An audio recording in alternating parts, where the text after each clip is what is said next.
কসবাকাণ্ডে ইতিমধ্যে ডিএনএর নমুনা সংগ্রহ করা হয়েছে। নির্যাতিতা ও ধৃত ৩ জনের ডিএনএ নমুনা সংগ্রহ করা হয়েছে এবং তা পরীক্ষার জন্য পাঠানো হয়েছে।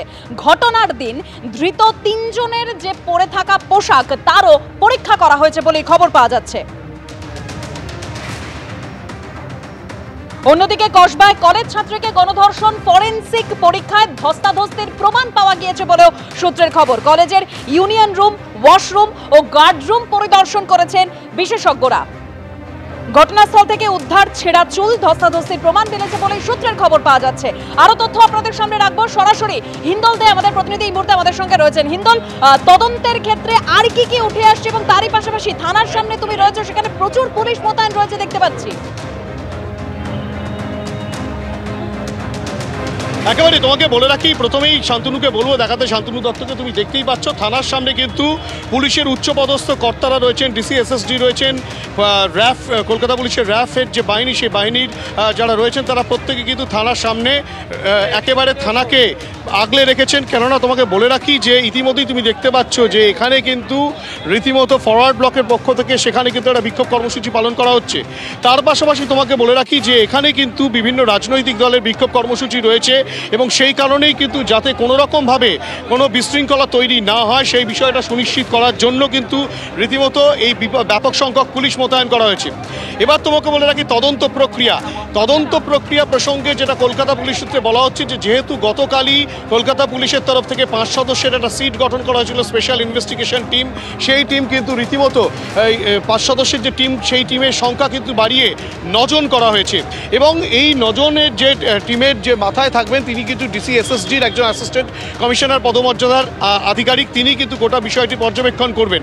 এবং ইতিমধ্যেই পুলিশ সূত্রে বা তদন্তকারীরা যেটা স্পষ্টত বলছেন, তাদের থেকে যেটা জানা যাচ্ছে যে এই নির্যাতিতা মহিলা, তার ডিএনএর যে স্যাম্পেল, সেই স্যাম্পেল যেমন নেওয়া হয়েছে, তার পাশাপাশি এই অভিযুক্ত যে 3 জন রয়েছে সেই অভিযুক্ত 3 জনেরও কিন্তু ডিএনএ স্যাম্পেল কালেক্ট করে সেগুলোকে ল্যাবে পাঠানো হয়েছে। পাশাপাশি পুলিশ সূত্রে এটাও জানা যাচ্ছে যে এই ঘটনায় নির্যাতিতার পোশাক, যেই ঘটনা ঘটে যেদিনকে, সেদিনকার সেই পোশাক এবং অভিযুক্তদের পোশাকও কিন্তু ফরেনসিক পরীক্ষার জন্য পাঠানো হয়েছে।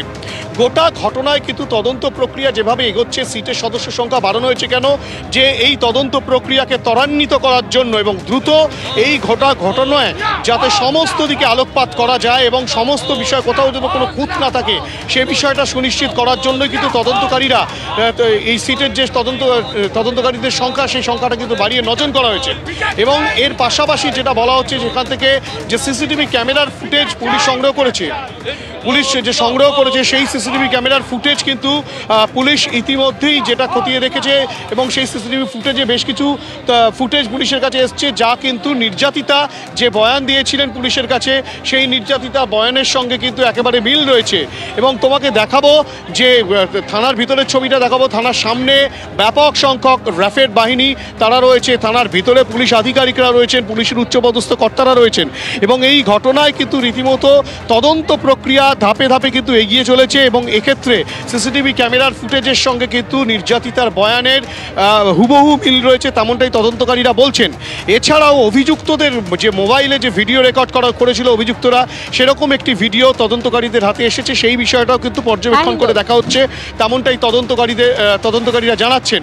এবং এই গোটা ঘটনায় নির্যাতিতা কিন্তু ঘটার আগে সেখানে কিন্তু ইউনিয়ন রুমে আরও বেশ কয়েকজন পড়ুয়াকে দেখতে পেয়েছিল, তাদের নামের তালিকা দিয়েছে এবং তারই প্রসঙ্গে তদন্তকারীরা অর্থাৎ কিনা সিটের সদস্যরা কিন্তু কলেজ কর্তৃপক্ষের কাছে সেই নাম অনুযায়ী অর্থাৎ কিনা সেই তালিকা অনুযায়ী ফোন নাম্বার, অ্যাড্রেস সমস্ত কিছু আগামীকালের মধ্যে পাঠানোর নির্দেশ দিয়েছে। গোটা ঘটনা তদন্ত প্রক্রিয়া এগিয়ে চলেছে এবং বর্তমানে কসবা থানার সামনে ব্যাপক সংখ্যক পুলিশ মোতায়েন করা হয়েছে যাতে রাজনৈতিক দলের যে বিক্ষোভ কর্মসূচি তাকে প্রতিহত করা যায়। ধন্যবাদ হিন্দল। আর ঠিক যেরকম আপনারা শুনছিলেন, আমাদের প্রতিনিধি হিন্দল দে আমাদেরকে জানাচ্ছিলেন যে একের পর এক তথ্য সামনে আসছে। এই কসবার ঘটনায় পুলিশের হাতে ফুটেজ এসে পৌঁছেছে এবং যে সিসি ফুটেজের সঙ্গে নির্যাতিতার যে বয়ান, সেই বয়ান মিলে যাচ্ছে বলেই পুলিশ সূত্রে খবর পাওয়া যাচ্ছে। ফুটেজে দেখা গেছে নির্যাতিতা কলেজের মেন গেট দিয়ে বেরোতে চাইলে তাকে আটকাচ্ছে 2 পড়ুয়া। নির্যাতিতাকে জোর করে নিরাপত্তারক্ষীর ঘরের দিকে নিয়ে যেতে দেখা গেছে, এরকমই পুলিশ সূত্রে খবর পাওয়া যাচ্ছে।